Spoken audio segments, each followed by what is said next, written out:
আসসালামু আলাইকুম সবাই, কেমন আছেন?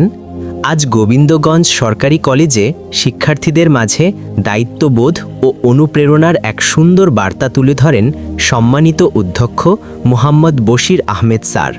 স্যার শিক্ষার্থীদের মাঝে আইডি কার্ড বিতরণ কার্যক্রম উদ্বোধন করে বলেন, নিয়মিত ক্লাসে উপস্থিত থাকা এবং মনোযোগ দিয়ে পড়াশোনা করাই একজন শিক্ষার্থীর প্রধান দায়িত্ব। তিনি সবাইকে কলেজ ড্রেস পরে নিয়ম মেনে কলেজে আসার নির্দেশ দেন, যাতে শৃঙ্খলাপূর্ণ পরিবেশ বজায় থাকে।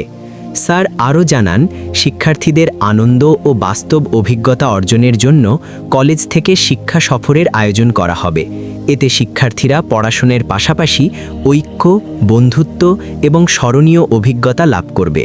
স্যারের এই দিক নির্দেশনা শিক্ষার্থীদের মাঝে নতুন উদ্দীপনা তৈরি করেছে। আমরা তার প্রতি কৃতজ্ঞ এবং তার নেতৃত্বে গোবিন্দগঞ্জ সরকারি কলেজ আরও এগিয়ে যাবে এই প্রত্যাশা করি। গোবিন্দগঞ্জ সরকারি কলেজ আজ যে শৃঙ্খলা ও শিক্ষার পরিবেশ ধরে রেখেছে, তার পেছনে অধ্যক্ষ মোহাম্মদ বশির আহমেদ স্যারের দূরদর্শী নেতৃত্ব বড় ভূমিকা রাখছে। আমরা গর্বিত। স্যারের আন্তরিকতা আর দায়িত্বশীল পরিচালনায় কলেজ শিক্ষার্থীদের জন্য একটি নিরাপদ ও অনুপ্রেরণার জায়গা হয়ে উঠেছে। একজন ভালো প্রশাসক যেমন হওয়া উচিত, অধ্যক্ষ বশির আহমেদ স্যার তার বাস্তব উদাহরণ। কলেজ তার হাতে এগিয়ে যাচ্ছে।